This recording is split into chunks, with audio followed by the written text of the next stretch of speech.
Los rusos se están volviendo en contra de Putin. Su llamada operación militar especial se ha convertido en un desastre humillante.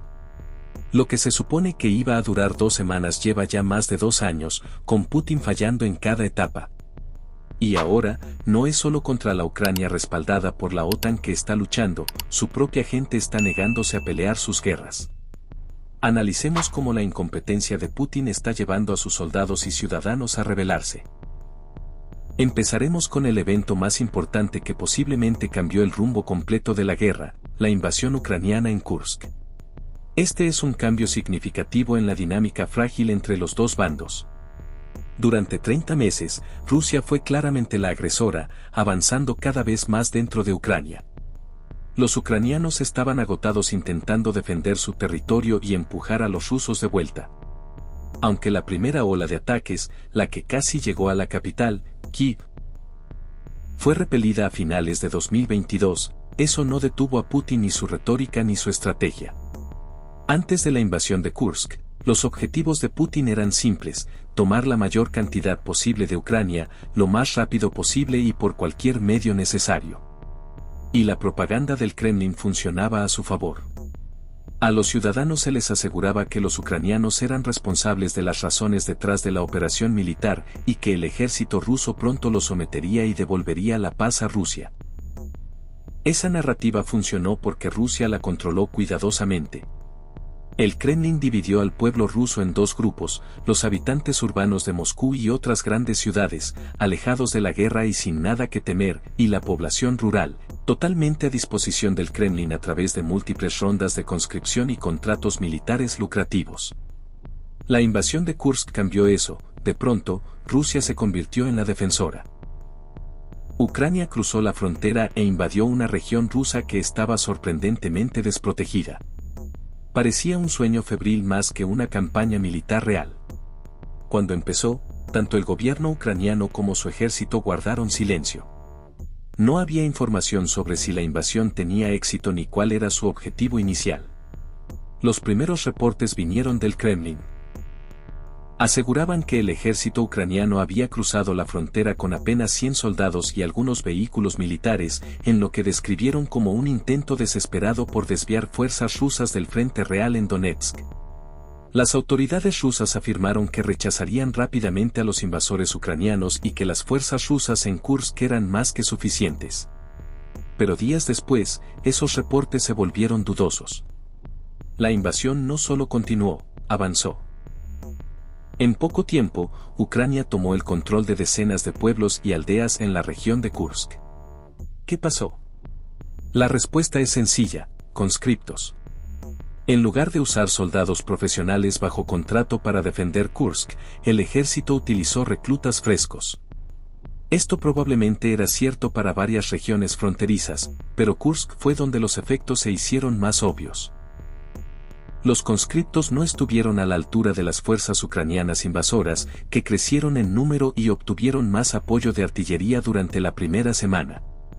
En las semanas siguientes, numerosos videos mostraban a soldados rusos rindiéndose ante los ucranianos. Según Oleksandr Syrskyi, comandante en jefe ucraniano, Ucrania capturó cerca de 600 soldados rusos, que se convirtieron en prisioneros de guerra. Un informe temprano sugería que hasta el 80% de los soldados en Kursk eran conscriptos. ¿Por qué es esto tan terrible para el ejército ruso? Para entenderlo, debemos observar cómo funciona el sistema militar ruso y cómo obtiene sus soldados. A diferencia de Estados Unidos y muchos otros países donde el servicio militar es voluntario, Rusia tiene 2 vías: soldados contratados, kontraktniki, y conscripción obligatoria. Los kontraktniki firman contratos de 3 años y se les incentiva a renovarlos, mientras que los conscriptos son llamados cada 6 meses para un servicio obligatorio de 1 año. Antes de la guerra, cada hombre ruso de 18 a 27 debía registrarse para potencial servicio. Con la guerra, el ritmo de conscripción aumentó a alrededor de 130.000 soldados cada 6 meses. En 2023, Rusia elevó la edad máxima del reclutamiento de 27 a 30, ampliando aún más el número de hombres disponibles. El problema es que Rusia ha dependido cada vez más de estos conscriptos en vez de soldados profesionales. ¿La diferencia? Los kontrachniki reciben muy buen pago, especialmente en regiones pobres, lo que ha creado un ejército demográficamente desigual. Un habitante de Moscú tiene 50 veces menos probabilidades de morir en la guerra que un miembro de una minoría siberiana. Pero los conscriptos casi no reciben entrenamiento ni compensación adecuada.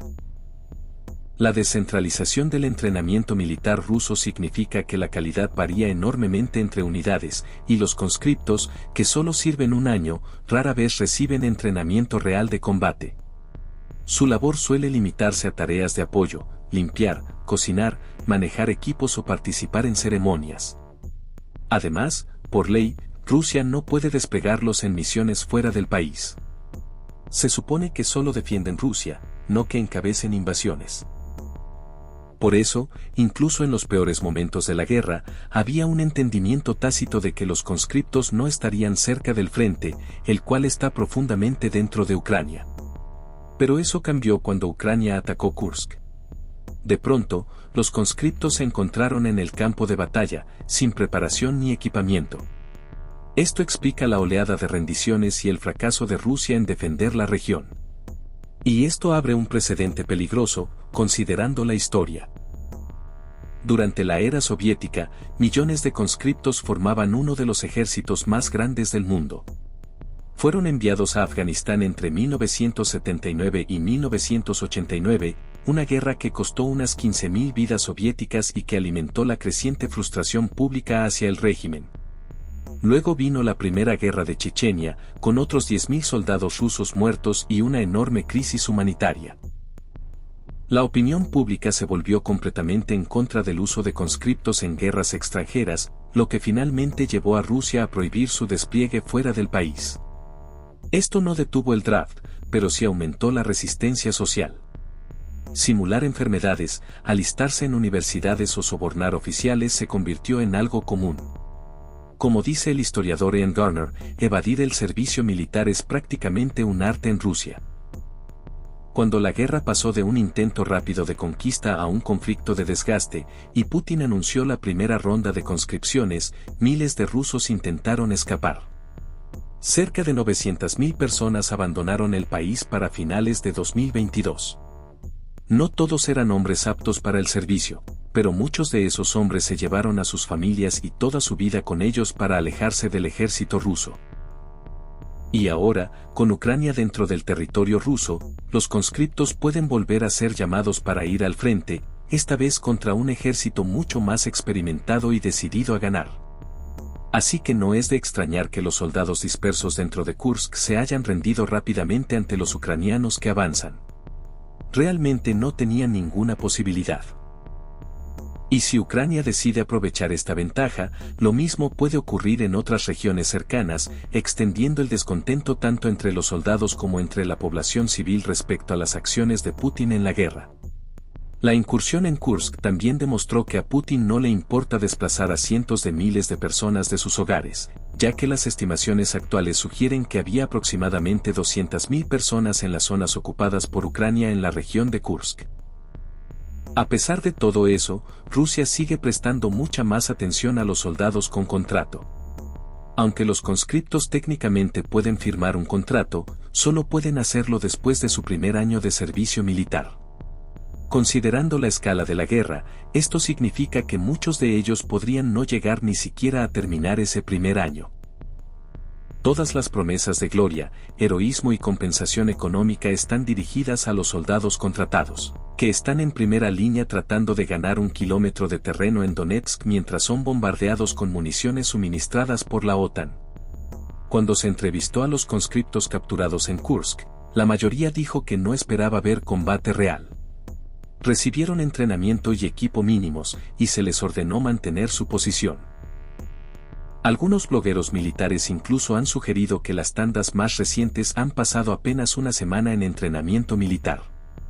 Eso no es ni remotamente suficiente para preparar a una persona para funcionar en el ejército, y mucho menos para estar en el campo de batalla. Según las políticas rusas, los conscriptos deberían entrenar de 1 a 2 meses y luego recibir entre 3 y 6 meses adicionales de instrucción antes de considerarse listos para servir.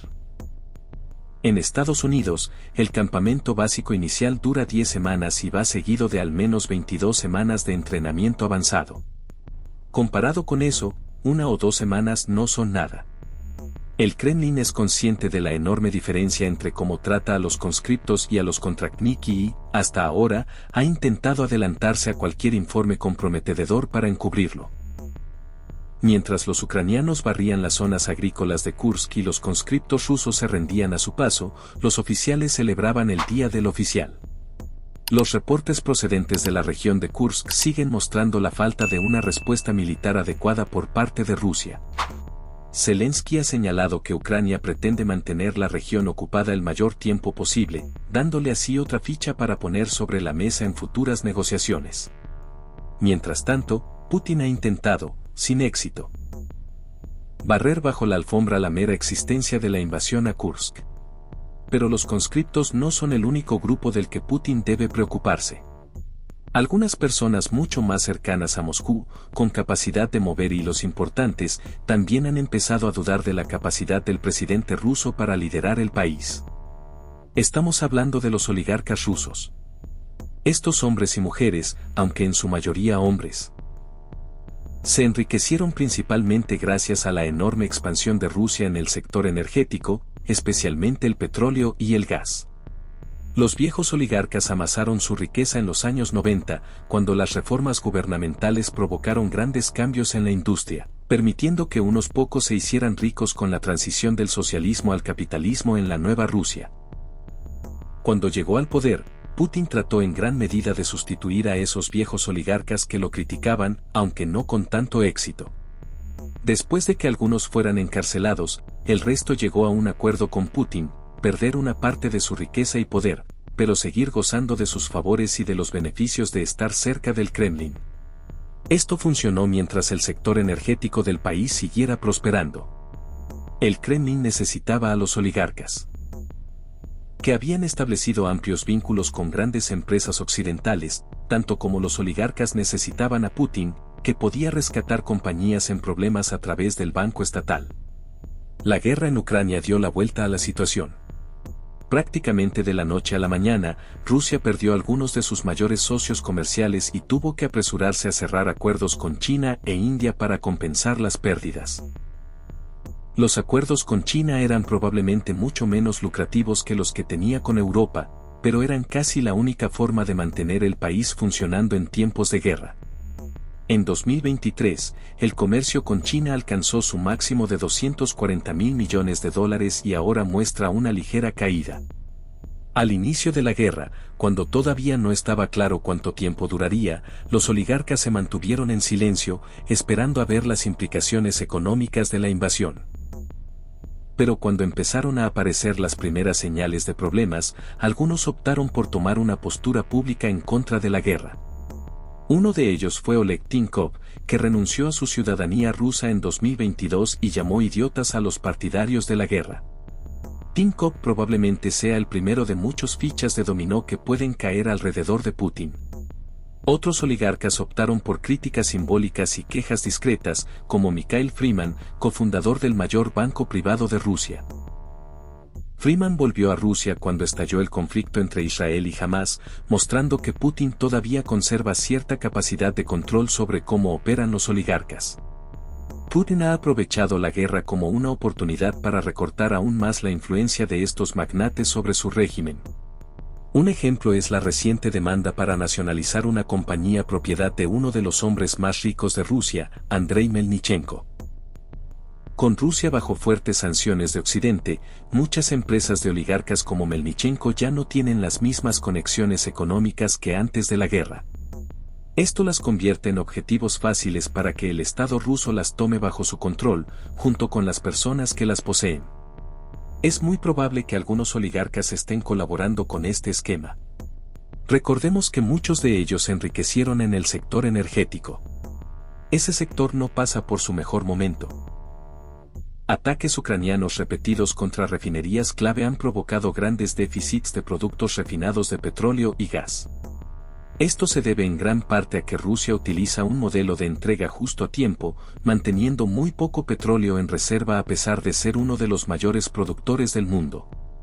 Eso significa que una caída repentina en la producción, por ejemplo, cuando una refinería en el oeste de Rusia es destruida por un bombardeo, puede interrumpir por completo el flujo de estos recursos.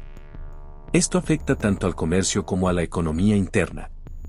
Rusia ha perdido cerca del 15% de su capacidad de refinado de petróleo en el último año, lo que ha llevado al gobierno a suspender las exportaciones de combustible a todos los países, excepto a 4 exrepúblicas soviéticas, hasta finales de 2024, y algunos analistas sugieren que la prohibición podría extenderse hasta 2025. Además, Rusia pidió a Kazajistán crear una reserva de 100.000 toneladas de gasolina para poder abastecer a Rusia en caso de emergencia. Por supuesto, eso no significa que los oligarcas hayan perdido realmente tanto durante la guerra. Bloomberg publicó una lista de una docena de empresas que, en conjunto, obtuvieron más de $11.000 millones solo en 2023 mediante pagos de dividendos. El dinero sigue fluyendo hacia los bolsillos de los oligarcas, aunque algo menos y a veces desde otras fuentes. Sin embargo, los intentos de Putin por desmantelar a algunos de los mayores generadores de riqueza, junto con el hecho de que el comercio de petróleo y gas esté siendo directamente golpeado por ataques ucranianos, crean un precedente peligroso para los oligarcas que siguen en el sector. Como el sector energético representa alrededor del 20% del PIB del país, la cancelación constante de acuerdos comerciales y las prohibiciones de exportación inevitablemente generarán déficits a largo plazo. Las sanciones occidentales también limitan el escudo que Putin puede ofrecer a los oligarcas. Con muchas de sus conexiones internacionales cortadas, Putin puede llegar a considerar que esta vieja generación de magnates ya no les sirve para mantener la fachada de apoyo interno al régimen. Para empeorar aún más las cosas para Putin, Ucrania ha empezado a intensificar su ofensiva, lo que puede alienar aún más tanto a los oligarcas como a la clase media. El 10 de septiembre de 2024, Ucrania lanzó su ataque con drones más grande y ambicioso hasta la fecha. Más de 140 drones fueron enviados a atacar profundamente dentro del territorio ruso. Fue el segundo ataque de este tipo, después del ataque del 21 de agosto con 45 drones. ¿El objetivo principal? La propia Moscú. Aunque el primer ataque en agosto fue completamente interceptado por las defensas rusas, el ataque de septiembre mató al menos a una persona y destruyó decenas de viviendas en el centro urbano de Rusia. El caos resultante obligó a desviar 50 vuelos que se dirigían a Moscú. Esta fue la primera vez que Ucrania logró golpear la capital rusa, y probablemente es una señal de lo que está por venir. Con estos ataques, Ucrania envía un mensaje claro a Putin: Rusia ya no es un lugar seguro. Los ataques pueden resonar profundamente entre las comunidades de Moscú, que hasta ahora habían permanecido prácticamente intactas por la guerra. Si a esto le sumamos el hecho de que Ucrania ha logrado hacerse con más territorio ruso en un mes de lo que Rusia había conseguido en los 7 meses anteriores, el panorama es peligroso para Putin. El Kremlin podría ya no ser capaz de ocultar la realidad de la guerra. Y si los problemas de conscripción continúan, Rusia podría verse obligada a recurrir a un recurso que no ha usado en mucho tiempo: las clases media y alta de las grandes ciudades. Sorprendentemente, esto supone otro golpe para los oligarcas.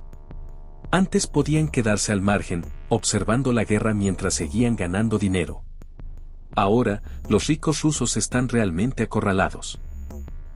Sus empresas están en riesgo de ser confiscadas por el gobierno, sus flujos de efectivo están siendo limitados por las prohibiciones de exportación, y sus hijos pueden ser llamados a morir por el frágil ego de Putin. Incluso la nueva élite rusa empieza a sentir la presión.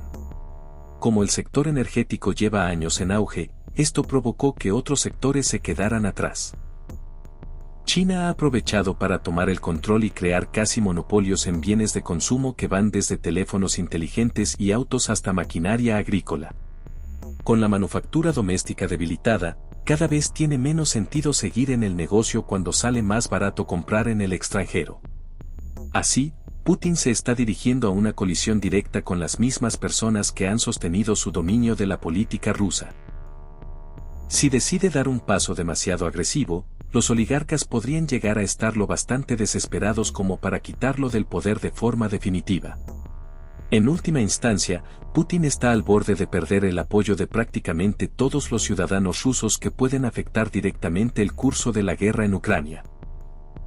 Si una de esas fichas de dominó empieza a caer, Putin probablemente se verá obligado a redoblar la apuesta en la guerra para intentar cerrarla antes de que sea demasiado tarde.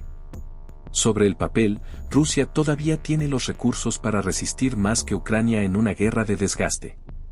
A pesar de haber acumulado casi 700.000 bajas en 30 meses, Ucrania ha perdido cerca de 500.000 de soldados, y Rusia tiene el doble de población para seguir alimentando la maquinaria bélica. Sin embargo, el hecho de que Ucrania haya entrado en territorio ruso ha renovado el apoyo de Occidente, con Estados Unidos anunciando nuevos paquetes de ayuda antes de que acabe el año.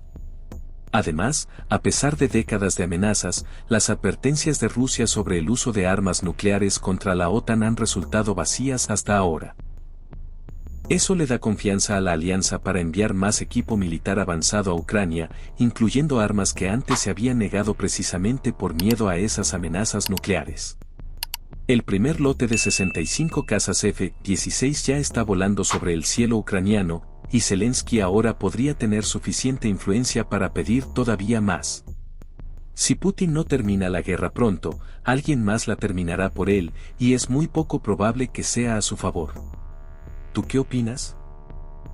Déjanos tu opinión en los comentarios y gracias por ver este video. No olvides suscribirte al canal.